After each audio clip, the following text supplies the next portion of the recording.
How you doing? My name is Sensei Serge Sinyovi. I'm the owner and head instructor of Urban Martial Arts.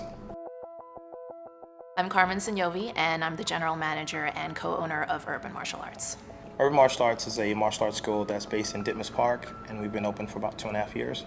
We offer karate classes, mixed martial arts classes, and cardio kickboxing classes to kids, teens, and adults. My husband, Serge, has been doing martial arts his whole life, and it's always been a passion of his.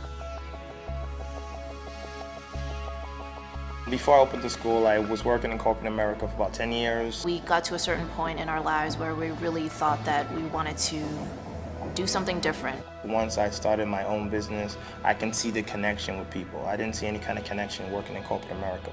We've actually been really lucky in that we became pretty successful pretty early on. I would credit a lot of our success to the fact that we had a lot of really great mentors. So we were fortunate enough to know other martial arts school owners who were really successful at what they did. And so they were able to give us a lot of guidance, and that really cut our learning curve by a great deal. Hi, I'm Dane Carlson of the Business Opportunities weblog. Every day I write about ideas and opportunities for small businesses. I really like small businesses. I'm really into small businesses. Some people watch birds. I watch small businesses. I like to see what makes them tick. I like to see what makes them unique. The theme of this episode is maximizing your ROI. ROI is your return on investment. It's a ratio between what you've spent on something and what you've earned on it. All small businesses have a limited amount of money, and as such, they need to make that money go as far as possible. I'm here today to talk to Carmen and Serge Sinyovi, the owners of Urban Martial Arts, about how they maximize their marketing dollar. So what kinds of marketing are you doing? We are doing a combination of online and offline, so definitely we do a lot of flyers. It's simple, basic, but it's always really effective.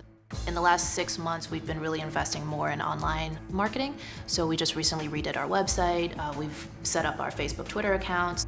What kind of marketing has had the most success for you? We definitely have received a lot of new students finding out about the school through flyers, but increasingly I'm finding that Facebook ads are really effective because you can really target people in a very exact way and also by interests. So we're finding that that's really effective. Are there kinds of marketing that you haven't tried? I think that there are things we've tried that haven't worked very well.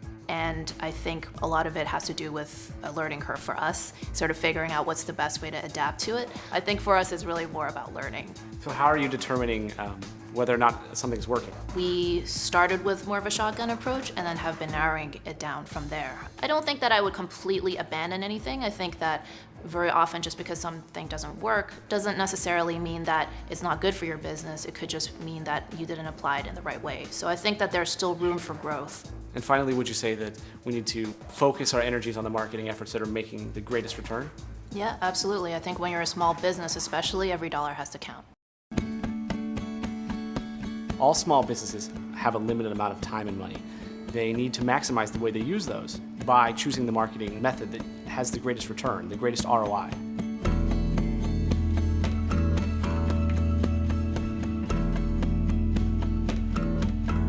One thing that other business owners can learn from our experience is don't just find mentors who are also just happen to be in your industry. You really want to learn from people who are at the top of their game. Whatever advice they give you, try it out, see how it works for your business. If it's not working that well, don't be afraid to tweak it because every business is different, every market is different.